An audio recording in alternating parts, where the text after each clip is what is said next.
ሰዓት ውሳኔዎች እየወሰን አይደለም። እስካሁን ድረስ አንድም ውሳኔ በአንድም አጀንዳ ላይ አልተሰጠም። ምናልባትም ወደፊትም አይሰጥም ውሳኔ። እንዲሁም በኒውክሌር ፕሮግራምን በተመለከተ ሊደረግ የሚገባውን የኮሙኒኬሽን ስትራቴጂ ለመቅረጽ በሚካሄደው እርምጃ ላይ የባለድርሻን ተሳትፎ ለመጋበዝ ነው። የእስራኤሉ ጠቅላይ ሚኒስትር ቤንያሚን ኔታንያሁ የአሜሪካው ፕሬዝዳንት ዶናልድ ትራምፕ ያቀረቡትን የ15 ነጥብ የጋዛ የሰላም እቅድ በይፋ ውድቅ ማድረጋቸው በቀጠናው ሰላም ለማውረድ የሚደረገውን ጥረት ትልቅ እንቅፋት እንደገጠመው የሚያሳይ ማሳያም ሆኗል።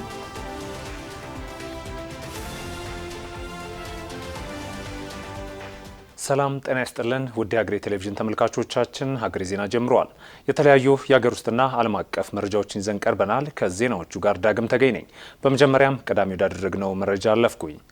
በምክክር ጉባኤው እስካሁን ድረስ በማናቸውም አጀንዳዎች ላይ ምንም አይነት ውሳኔ እንዳልተሰጠ ኮሚሽኑ አስታውቋል። የጉባኤው ዋነኛ ግብና መሰረታዊ ዓላማም ውሳኔ ማሳለፍ ሳይሆን ለሀገራዊ ችግሮች መፍትሄ ሊሆኑ የሚችሉ ምክረ ሀሳቦችን በጋራ መግባባት ማመንጨት መሆኑን ገልጿል። ደምሶሽ ፈራው በአዲስ አበባ እየተከናወነ የሚገኘው የኢትዮጵያ አገራዊ ምክክር ጉባኤ አሁን ላይ የደረሰበትን ደረጃ በተመለከተ የኮሚሽኑ ዋና ኮሚሽነር ፕሮፌሰር መስፍን አርአያ የጉባኤውን ዝርዝር ሁኔታና አጠቃላይ አቅጣጫዎችን አስመልክተው መግለጫ ሰጥተዋል። ዋና ኮሚሽነሩ በመግለጫቸው በምክክር ጉባኤው እስካሁን ድረስ በማናቸውም አጀንዳ ላይ ምንም አይነት ውሳኔ እንዳልተሰጠ አጽንኦት ሰጥተው ተናግረዋል። የጉባኤው ዋነኛ ግብ እና መሰረታዊ ዓላማም ውሳኔ ማሳለፍ ሳይሆን ለሀገራዊ ችግሮች መፍትሄ ሊሆኑ የሚችሉ ምክረ ሀሳቦችን በጋራ መግባባት ማመንጨት መሆኑን አስረድቷል። ለተለያዩ ተግባሪ አካላት የምንሰጣቸው ምክረ ሀሳቦች ነው እንጂ ልክ አሁን እየተንሸራሸረ ያለው ሀሳብ በዚህ ሀሳብ ላይ ድምፅ ብልጫ ይሰጥበታል ሰሞኑን። ስለዚህ በጋራ ተመካክረው ከደጅም ከውስጥም ያሉ ሎቢ ተደርገው በዚህ ውሳኔ ላይ እንዲህ ሊያደርጉ ነው የሚባለው ነገር ከአሉባልታ ያለፈ አይደለም። ስለዚህ ይሄ ለሁላችንም ግልጽ ሊሆን ይገባል። እነዚህ በሂደቱ የሚመነጩ ምክረ ሀሳቦችም ዝም ብለው የሚቀመጡ ሰነዶች ሳይሆኑ ለሀገሪቱ ወሳኝ ተቋማት የሚተላለፉ መሆናቸውን ፕሮፌሰር መስፍን አርአያ ገልጸዋል።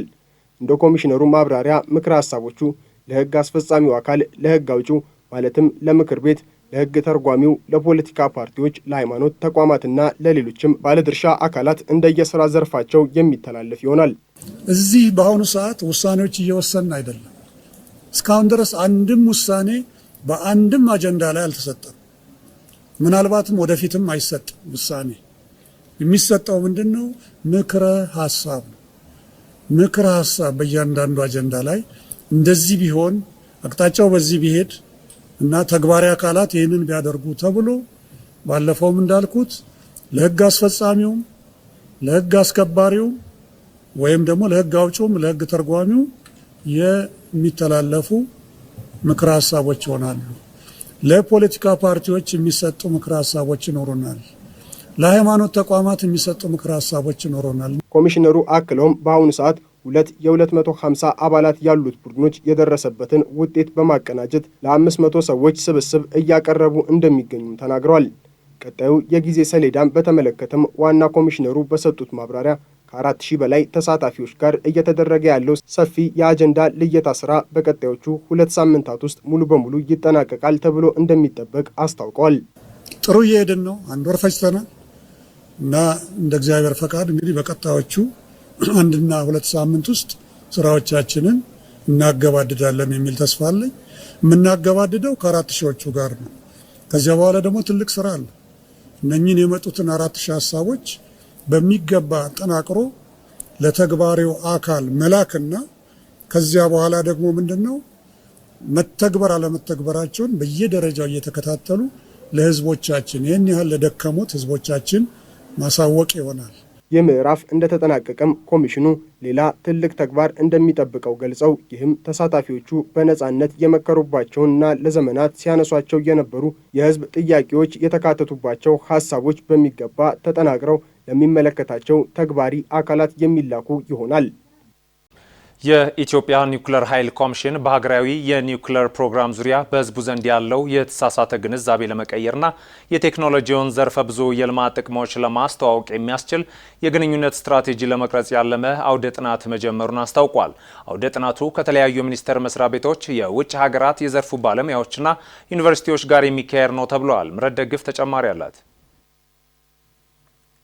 የኢትዮጵያ ኒውክሌር ኃይል ኮሚሽን ከዓለም አቀፍ አቶሚክ ኢነርጂ ኤጀንሲ ጋር በመተባበር በሀገራዊ የኒውክሌር ፕሮግራም ዙሪያ የግንዛቤ ማስጨበጫና የግንኙነት ስትራቴጂ ለመቅረጽ ያለመ አውደ ጥናት ማካሄድ መጀመሩን አስታውቋል። አውደ ጥናቱ በኒውክሌር ቴክኖሎጂ ዙሪያ በሕዝቡ ዘንድ ያለውን የተሳሳተ ግንዛቤ በመቀየር ዘርፉ ለሀገር ያለውን ዘርፈ ብዙ ጥቅም ለማስተዋወቅ ያለመ መሆኑንም የኢትዮጵያ የኒውክሌር ኃይል ኮሚሽን ምክትል ኮሚሽነር አቶ አብዱረዛቅ ኡመር ገልጸዋል። የዚህ አውደ ጥናት ዋነኛ ዓላማ በሀገራዊ የኒውክሌር ፕሮግራም ዙሪያ ባለድርሻ አካላትና ሕዝብ እንዲሁም የሚመለከታቸው ክፍሎች ሁሉ ግንዛቤ ማዳበር እንዲችሉ እንዲሁም በኒውክሌር ፕሮግራምን በተመለከተ ሊደረግ የሚገባውን የኮሚኒኬሽን ስትራቴጂ ለመቅረጽ በሚካሄደው እርምጃ ላይ የባለድርሻን ተሳትፎ ለመጋበዝ ነው። ሕዝብ የዚህ ሀገራዊ አጀንዳ የልማት አጀንዳ ባለቤት መሆኑን እንዲያውቅ፣ እንዲሳተፍ፣ እንዲተባበር ስለ ጉዳዩም በስማ በለው ሳይሆን ቀዳሚ እውቅና ግንዛቤ እንዲኖረው ለማድረግ ነው። የሚቀረጸው ስትራቴጂ የኢትዮጵያን ባህል ወግና አስተሳሰብ መሰረት ያደረገ እንደሆነ መታቀዱንም አቶ አብዱረዛቅ አክለዋል። ኒውክሌር ሲባል ብዙውን ጊዜ ከጥፋትና ከቦምብ ጋር ተያይዞ የሚነሳው የተሳሳተ አመለካከት ሊቀየር ይገባል ያሉት ምክትል ኮሚሽነሩ የኒውክሌር ኃይል ከቦምብ ባሻገር ለኃይል አቅርቦት፣ ለጤና በተለይም ለካንሰር ሕክምናና ምርመራ ያለውን ግዙፍ ጥቅም ህብረተሰቡ እንዲረዳው እንሰራለን ብለዋል። እንዳለመታደል ሆኖ የኒውክሌር ቴክኖሎጂ ከዓለማችን ጋር የተዋወቀው ከቦምብ ጋር ነው። ኒውክሌር ኤነርጂ ወይም የኒውክሌር ሳይንስና ቴክኖሎጂ ውጤት ወይም ትሩፋት ግን በቦምብና በጥፋት የተገደበ አይደለም። ካንሰርን ለመመርመር ለመለየት እና ለማከም እንክብካቤ ለማድረግ ተግባራዊ በመሆን ላይ ያለው ትልቁ ቴክኖሎጂ የኒውክሌር ቴክኖሎጂ ነው። በግብርና ዘርፍ የተሻሻሉ ምርቶችን ውጤታማ ለማድረግ የሚደረገው እርምጃ ላይ በኒውክሌር ዘርፍ የሚደረገው ምርምር ከፍተኛ ውጤት እያመለ የውሃ አካላትን ለመንከባከብ ለመጠበቅ ውጤታማ ለማድረግ በአካባቢ አየር ተጽዕኖ ላይ ያለውን ተጽዕኖ ለመቀነስ የሚደረገው ምክንያቱም ተፈጥሮ ራሷ የምትሰራበት የፀሐይ ኃይል የሚመነጭበት መንገድ ነው። ስለዚህ ኒውክሌር ብለን እኛ ስናስብ እውቀት ነው፣ ኃይል ነው፣ ጉልበት ነው፣ ምግብ ነው፣ ራት ነው፣ ጤና ነው፣ ህይወት ነው። በቀጣይም መረጃዎችን ለህዝቡ በስፋት ተደራሽ በማድረግ በተለያዩ የሀገር ውስጥ ቋንቋዎች የግንኙነት ስራዎች እንደሚከናወኑ ተገልጿል። ይህም ህዝቡ የልማት ፕሮጀክቶቹ ከመጀመራቸው በፊት በቂ ግንዛቤ ኖሮት የልማቱ ባለቤት እንዲሆን ለማስቻል ስለመሆኑም ተጠቁሟል። አውደ ጥናቱ ከተለያዩ ሚኒስቴር መስሪያ ቤቶች፣ የተለያዩ የውጭ ሀገራት የዘርፉ ባለሙያዎችና ከዩኒቨርሲቲዎች ጋር የሚደረግ ሲሆን ለተከታታይ 4 ቀናት እንደሚቆይም ተገልጿል። የሰው ሰራሽ አስተውሎት ኤአይ ቴክኖሎጂ በትምህርት ስርዓቱ ላይ የደቀነውን አደጋ ወደ እድል መቀየር እንደሚገባ ተገልጿል። በትምህርት ስርዓቱ ውስጥ ተደራሽነትና ውጤታማነትን ከማሳደግ አኳያ ኤአይ ወይም አርቲፊሻል ኢንተልጀንስ በጎ አስተዋጽኦ ቢኖረውም የተማሪዎችንና መምህራንን አቅም እንዲሁም ፍላጎት እንዳይገድብ በተቀናጀ መልኩ የቁጥጥር ስርዓት መቃኘት እንደሚኖርበት ተመላክቷል። ሙሴ ከበደ ተጨማሪ አለው።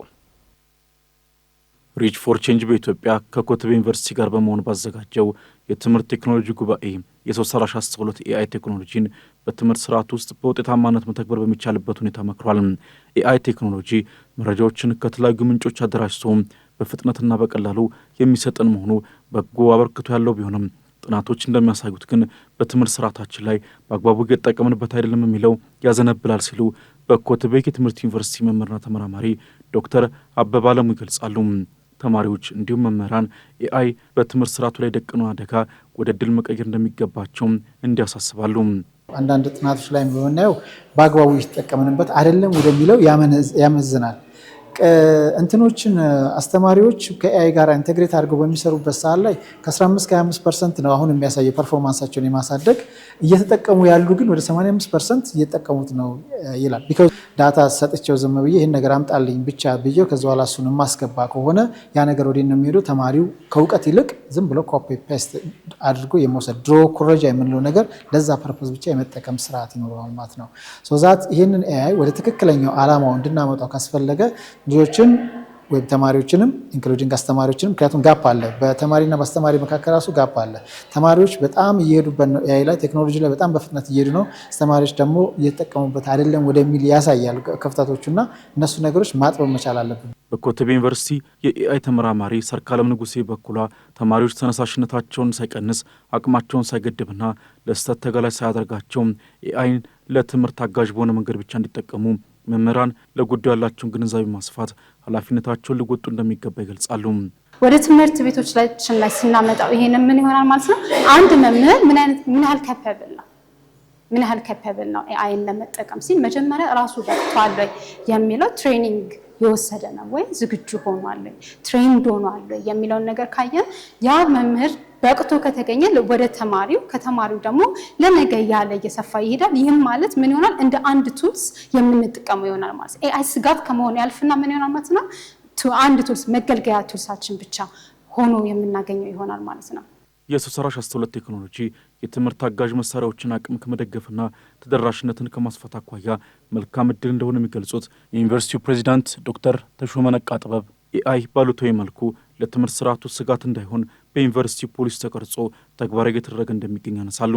እንደ ትምህርት ዩኒቨርሲቲ ኤአይ እድል ነው ብለን ነው የምንወስደው። አሁን የተገኘው ኤአይ እውቀት ኖሮም በትክክል በመማር ማስተማሩ በምርምሩ እና ደግሞ በምንሰራቸው ሌሎች አጋዥ ስራዎች ውስጥ በትክክል ልንጠቀምበት የምንችል ከሆነ ኤአይ እንደ እድል ነው የምንወስደው። እንደ ስጋት የሚታይበት አንዳንድ በጣም ጥቃቅን የሆነ ሁኔታ አለ። ነገር ግን እነሱን ለመቅረፍ የኤአይ ፖሊሲ በዩኒቨርሲቲያችን ውስጥ አለን። በከፍተኛ ደረጃም እሱን ታሳቢ ያደረገ ሌላ ፖሊሲ ለመቅረጽ በእንቅስቃሴ ላይ ነው ያለ ነው። ተማሪዎች እንዲሁም መምህራን ቴክኖሎጂውን ለብቁ የመማር ማስተማር ተግባር ለመዋልና በስራ ዕድል ፈጠራ በመታገዝ ተጠቃሚነታቸው እንዲያዳብሩ ለማስቻል ሪች ፎር ቼንጅ የፋይናንስና የስልጠና ድጋፍ እያደረገ መሆኑን የተቋሙ በኢትዮጵያ ካንትሪ ማናጀር መቅድም ጉላት ይገልጻሉ። በሪች ፎር ቼንጅ ኢትዮጵያ ሰፖርት ከሚደረጉት የተወሰኑት ወጣት ስራ ፈጣሪዎች ደግሞ ስራቸውን ኤግዚቢሽን አሳይተዋል። በዚህም ደግሞ አትሊስት መነቃቂያ የሚሆን መምህራንና ቴክኖሎጂ በምን አይነት መልኩ መጣመር እንዳለባቸው በጣም አንደርስታንድ ልናደርገውና ቶሎም እየደገፍን ወደምንፈልገው መንገድ የምንሄድበት እንጂ አቮይድ ልናደርገው ማንችለው መሆኑን እየተነጋገርን ያለንበት ሁኔታ ነው ያለው። የሰው ሰራሽ አስተውሎት ቴክኖሎጂ በትምህርት ስርዓት ውስጥ በርካታ በጎ አስተዋጽኦች ቢኖሩትም የተማሪዎችንና መምህራን አቅም እንዲሁም ፍላጎት እንዳይገደብ በተቀናጀ መልኩ የቁጥጥር ስርዓት መቀኘት እንደሚኖርበት በጉባኤው ተመላክቷል። የእስራኤሉ ጠቅላይ ሚኒስትር ቤንያሚን ኔታንያሁ የአሜሪካው ፕሬዝዳንት ዶናልድ ትራምፕ ያቀረቡትን ባለ 15 ነጥብ የጋዛ የሰላም እቅድ ውድቅ ማድረጋቸው ተሰምቷል። ኔታንያሁ እንደተናገሩት የሐማስ ታጣቂዎች በእውነተኛ ሁኔታ ትጥቅ ሳይፈቱ የእስራኤል መከላከያ ሰራዊት ከጋዛ ግዛት እንደማይወጣ በግልጽ አስታውቋል። ፕሬዝዳንት ትራምፕ ይፋ አድርገውት የነበረው የሰላም ማዕቀፍ የሐማስን ትጥቅ መፍታት፣ የእስራኤል ጦር መውጣትና የፈረሰችውን ጋዛን መልሶ ግንባታ ያካተተ እንደነበር ይታወሳል። ሚኪያስ ኃይሌ።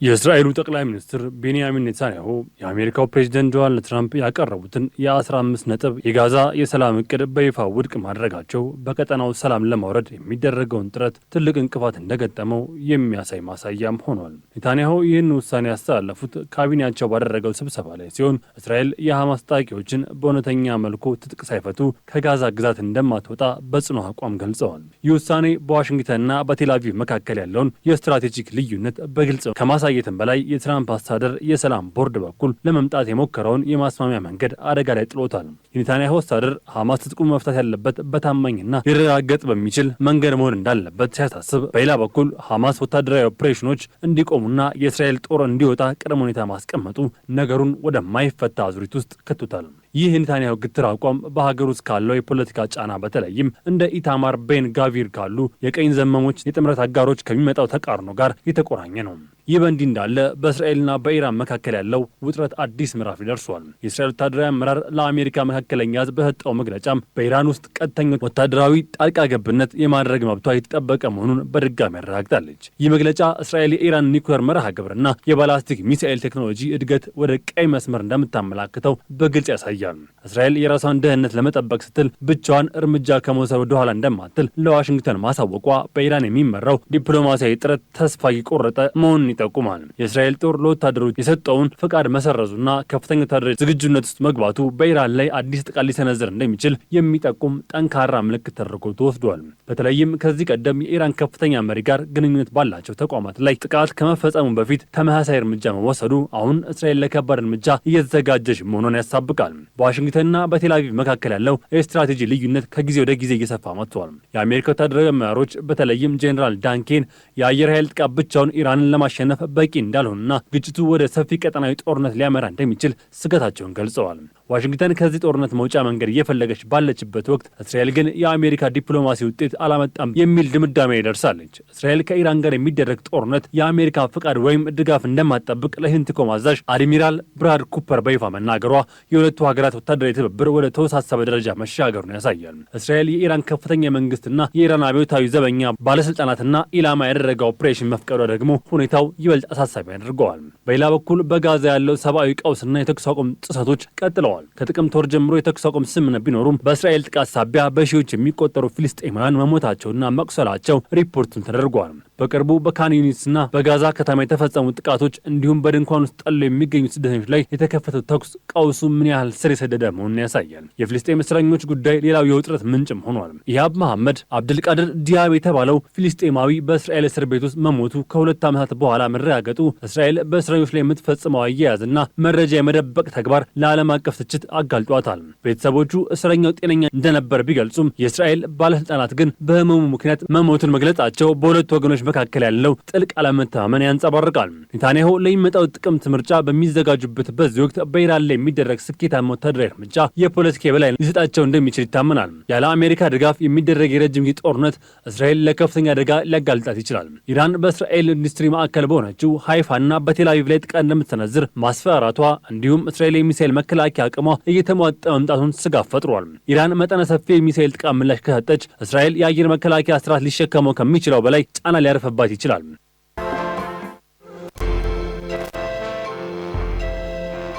ውድ ተመልካቾቻችን ሀገሬ ዜና እንደቀጠለ ነው። አጫጭር ወዳልናቸው መረጃዎች አለፍን። የኢትዮጵያ ኤሌክትሪክ አገልግሎት አዲስ የኤሌክትሪክ ኃይል ለማስገባት በዱቤ ለሚከፍሉ ደንበኞች ሲያስከፍል የነበረውን የወለድ ክፍያ ሙሉ በሙሉ ማንሳቱን አስታውቋል። የተቋሙ ዋና ስራ አስፈጻሚ ኢንጂነር ጌቱ ገረመው እንደገለጹት ውሳኔው የማስቀጠያ ክፍያን በአንድ ጊዜ መክፈል ለማይችሉ ዜጎች የኢኮኖሚ ጫናን በማቃለል ተደራሽነትን ለማስፋት ያለመ ነው ብለዋል። ቀደም ሲል ከ6 ወር በላይ ለሚቆይ የዱቤ ክፍያ ከ3 እስከ 9 በመቶ ወለድ ይታሰብ ነበር። አዲሱ አሰራር ተግባራዊ በተደረገ በ2 ሳምንት ውስጥ ብቻ ከ19000 በላይ ደንበኞች ተጠቃሚ መሆንም ችለዋል ተብሏል። አገልግሎቱ በ70 ዓመታት ታሪኩ 5.88 ሚሊዮን ደንበኞችን ያፈራ ሲሆን አሁን ላይ በየዓመቱ 1 ሚሊዮን ደንበኞችን የማገናኘት አቅም ላይ መድረሱንና በ2019 በጀት ዓመትም 1.1 ሚሊዮን አዳዲስ ደንበኞችን ተጠቃሚ ለማድረግ ማቀዱ ተገልጿል።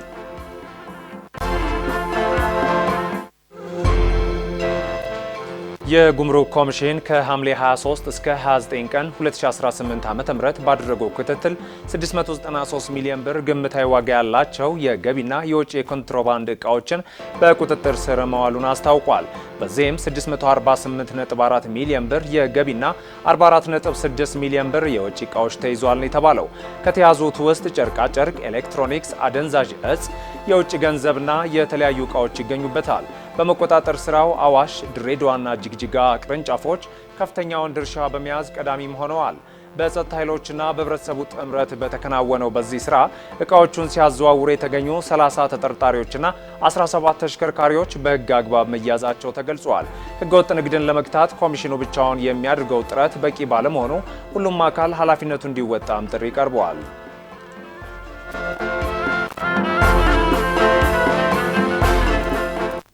የአማራ ክልል ገቢዎች ቢሮ የ2018 በጀት ዓመት የእቅድ አፈጻጸም ግምገማና የ2019 በጀት ዓመት እቅድ ትውውቅ አካሂደዋል። በመድረኩ የአማራ ክልል ገቢዎች ቢሮ ኃላፊ መንገሻ ፈንታው እንደገለጹት በ2019 በጀት ዓመት የክልሉን ሕዝብ የልማት ተጠቃሚነት የሚያረጋግጥ 166 ቢሊዮን 750 ሚሊዮን ብር በላይ ገቢ ለመሰብሰብ ታቅዷል ብለዋል። የሌሎች ተቋማት ውጤታማነትን የሚረጋገጠው ቢሮ በሚሰበስበው ገቢ ስለሆነ በ2019 በጀት ዓመት የክልሉን ሕዝብ የልማት ተጠቃሚነት የሚያግዝ የገቢ እቅድ መታቀዱን አስታውሰዋል። በ2018 በጀት ዓመት የነበሩ ጥንካሬዎችን በማስቀጠልና ድክመቶችን በማስተካከል የታቀደውን የገቢ እቅድ ለማሳካት ሁሉም አመራርና ሰራተኛ የድርሻውን ሊወጣ እንደሚገባ ተናግረዋል። የተቋሙ ሰራተኞች ስራቸውን ሲያከናውኑ ኃላፊን ለማስደሰት ሳይሆን የህዝቡን የልማት ተጠቃሚነት ታሳቢ በማድረግ በኃላፊነት ስሜት መስራት እንዳለባቸው አሳስበዋል። ከሀገር ማዶ ያገኘናቸው መረጃዎች አለፍን። ዲሞክራቲክ ሪፐብሊክ ኮንጎ ተሳፋሪዎች የኢቦላ ቫይረስ ተሸካሚ ሊሆኑ ይችላሉ በሚል ስጋት ባለፈው ሳምንት አግዳ የነበረውን ጀልባ ለቃለች። የአገሪቱ ጤና ሚኒስቴር እንደገለጹት ጀልባው ቫይረሱ ከተገኘባት አካባቢ የተነሳ ስለመሰላቸው በስህተት የታገደ ሲሆን በኋላም ጀልባው የተነሳው ከኢቦላ ነፃ ከሆነችው ሞንጋላ መሆኑን አረጋግጠዋል። አንድ ተሳፋሪ የኢቦላ አይነት ምልክቶች ታይቶበት ከወረደና ከሞተ በኋላ በጀልባው ላይ ጥቆማ ቀርቦም ነበር። ይሁንና በጀልባው ላይ ሞቱ 2 ህጻናት፣ አንድ አዋቂና ምልክቱ የታየባቸው ሌሎች ተሳፋሪዎች ቢመረመሩም ከቫይረሱ ነፃ ሆነው ተገኝተዋል። የኪንሻሳ ባለስልጣናት ከዋና ከተማዋ 65 ኪሎ ሜትር ክልል ውስጥ የሚጓዙ ጀልባዎችን መቆጣጠራቸው እንደሚቀጥሉና ቅዳሜ ዕለትም 2 ጀልባዎች መፈተሻቸውን ሚኒስትሩ አክለው ገልጸዋል። በሩሲያ የታታርስታን ሪፐብሊክ ላይ ዩክሬን በፈጸመችው የድሮን ጥቃት ቢያንስ 13 ሰዎች መገደላቸውን ባለስልጣናት ገለጹ። የሀገር ውስጥ ምንጮች እንደሚሉት ጥቃቱ ከሌሊት ጀምሮ እስከ ጠዋት ድረስ ለበርካታ ሰዓታት ዘልቋል። ምንም እንኳን ስለ ጥቃቱ ኢላማ እስካሁን የተሰጠ ይፋ መረጃ ባይኖርም ኬቭ በቅርብ ጊዜ ሩሲያ በዩክሬን ላይ ለምታካሄደው ጦርነት ገቢና ሎጂስቲክስ ያበረክታሉ በምትላቸው ተቋማት ላይ ጥቃቱን አጠናክራለች። ሞስኮ የኢንዱስትሪ ተቋማትና የመኖሪያ አካባቢዎች ኢላማ መደረጋቸውንም አረጋግጣለች። የሩሲያ የምርመራ ኮሚቴ በማንኛውም ወታደራዊ ዘመቻ ውስጥ ያልተሳተፉ ንጹሐን ግለሰቦች በቦታው ነበሩ ሲሉ ተናግረዋል። በዚያው ሌሊት ከ450 በላይ የዩክሬን ድሮኖች በሩሲያ የአየር መከላከያ መመታታቸውንም ሞስኮ አስታውቃለች።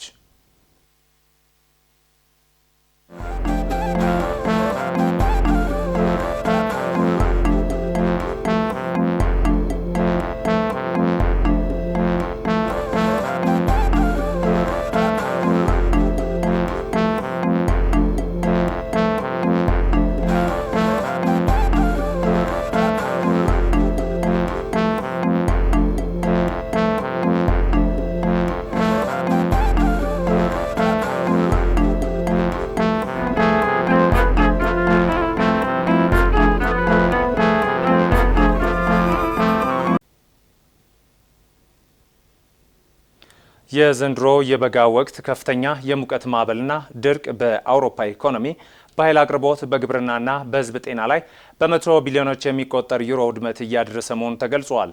አደጋው አህጉሪቱን ለአዲስ የኢኮኖሚና የዋጋ ንረት ፈተና እንዳጋለጣትም የምጣኔ ሀብት ባለሙያዎች እያስጠነቀቁ ይገኛሉ።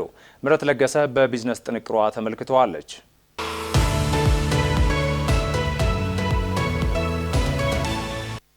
የአየር ንብረት ለውጥ የነገው ትውልድ ስጋት ብቻ አለመሆኑን ያረጋገጠው የዘንድሮ የበጋ ወቅት ከፍተኛ የሙቀት ማዕበልና ድርቅ በአውሮፓ ኢኮኖሚ፣ በኃይል አቅርቦትና በሕዝብ ጤና ስርዓት ላይ በመቶ ሚሊዮኖች የሚቆጠር ዩሮ ውድመት ማድረሱ ተገልጿል። በተለይም በሰኔና በሐምሌ ወራት የሙቀት መጠኑ ከፍተኛ ደረጃ ላይ የደረሰ ሲሆን የምጣኔ ሀብት ባለሙያዎች ግምት እንደሚጠቁመው የኢኮኖሚ ውድመቱ ከዚህ ቀደሙ ጋር ሲነጻጸር ከፍተኛ የሚባል መሆኑን ያሳያል። የአየር ንብረት ከአካባቢው አህጉራት ሁሉ ይልቅ አውሮፓ በፍጥነት እየተቀየረ ይገኛል። ውድመቱም የህዝብ አገልግሎትና የፋይናንስ እንቅስቃሴ ከመፈተኑ ባለፈ በዋጋ ንረት ላይ ከፍተኛ መዋዠቅን እያስከተለ የቱሪዝም ካርታው እንደገና እንዲቀረጽ እያደረገ እንዲሁም ህብረቱ የኃይል ዘርፍ አያያዙንና የሸቀጣሸቀጥ ትራንስፖርት ዘርፍን እንደገና እንዲያሽቆለቁል እያስገደደው ነው። በተጨማሪም ደቡባዊ ክፍል ከከባድ የአየር ንብረት ሁኔታዎች የሚወጣውን የምግብ ዋጋ ጭማሪ በስፋት የሚያስተናግድ በመሆኑ የዋጋ ንረቱን በተቀመጠለት ትንበያ ውስጥ ለማቆየት ለማቆየት እየታገለ ለሚገኘው የአውሮፓ ማዕከላዊ ባንክ ስራውን የበለጠ ያወሳስብበታል። የጭነት መጓጓዣ በውሃ መጠን መቀነስ ምክንያት በከፍተኛ ሁኔታ የተገደበ ሲሆን ከ10 በላይ የሚሆኑ የኒውክሌር ኃይል ማመንጫዎች ባለው ከፍተኛ ሙቀት ማቀዝቀዝ ባለመቻላቸው ምክንያት ምርታቸውን አቁመዋል። እንደ በቆሎና የሱፍ አበባ ያሉ ዘግይተው የሚሰበሰቡ ሰብሎች በሐምሌ ወር ብቻ ከ6 እስከ 7 በመቶ ምርት ቅናሽ በማሳየታቸው የግብርና ምርት ውጤቶች እንዲቀንሱ አድርጓል። አሊያንስ የተሰኘው የጀርመን የፋይናንስ ኩባንያ ባወጣው የምርምር ጽሑፍ ላይ የበጀት ቀውሱ ከፍተኛ ጉዳት የሚያደርሰው አደጋውን የመቋቋም አቅማቸው አነስተኛ በሆኑት ኢኮኖሚዎች ላይ ነው ብሏል። ተቋሙ እንደሚያስረዳው ከምርታማነት መቀነስ ጋር ተያይዞ የሚታጣው ዓመታዊ የግብር ገቢ መጠን በፈረንሳይ እስከ 1.8 በመቶ፣ በጣሊያንና በስፔን ደግሞ እስከ 1.3 በመቶ ሊደርስ ይችላል። ምክንያቱም የግብር ስርዓቶች ገቢ ከምርታማነት በበለጠ ፍጥነት እንዲቀንስ ስለሚያደርጉ ነው። የንግድ ተቋማት የትርፍ መጠን በመቀነሱ ምክንያት ኢንቨስትመንት ይዳከማል። ይህም የኢኮኖሚ ውድመቱን የበለጠ ያባብሰዋል። በሌላ በኩል ደግሞ የመንግስታት ወጪዎች በከፍተኛ ሁኔታ ይጨምራሉ። ይህም መንግስታት ለድንገተኛ አደጋ ምላሽ መስጫ የሚሆን ገንዘብ ከመመደብ ባለፈ ለወደፊቱ የኃይል ማመንጫዎችን ወይንም የትራንስፖርት መስመሮችን ከአየር ንብረት አደጋ የሚከላከሉበትን ኢንቨስትመንት ማድረግ ስለሚኖርባቸው ነው። በመሆኑም ከፍተኛ የወጪ ፍላጎት ዝርዝር በመኖሩ ምክንያት የአውሮፓ ማዕከላዊ ባንክ ተጨማሪ የገንዘብ አቅርቦት ማሳደግ እንደሚኖርበት አይኤንጂ የተባለው የጀርመን የባንክና የፋይናንስ አገልግሎት ኮርፖሬሽን የኢኮኖሚ ባለሙያዎች የሆኑት ብሬዝስኪን ያሳስባሉ። በጥቅሉ የአየር ንብረት ለውጥ በሰው ልጅ ላይ ከደቀነው የህልውና አደጋ በተስተካከለ መልኩ እየፈጠረ ያለው ኢኮኖሚያዊ አደጋ በቀጣይም የግለሰቦችን የኑሮ ዘይቤ፣ የተቋማትን ገቢ እንዲሁም የመንግስታትን ኢኮኖሚያዊ መዋቅር በማናጋት ከፍተኛ አሉታዊ ተጽዕኖ እየፈጠረ እንደሚቀጥል የዘርፉ የምጣኔ ሀብት ባለሙያዎች እያስጠነቀቁ ሲሆን ተጽዕኖውን ለመግታት እጅግ አፋጣኝ የፖሊሲና ሌሎች እርምጃዎች በአየር ንብረት ለውጥ ዙሪያ እንዲወሰዱ እየወተወቱ ይገኛሉ።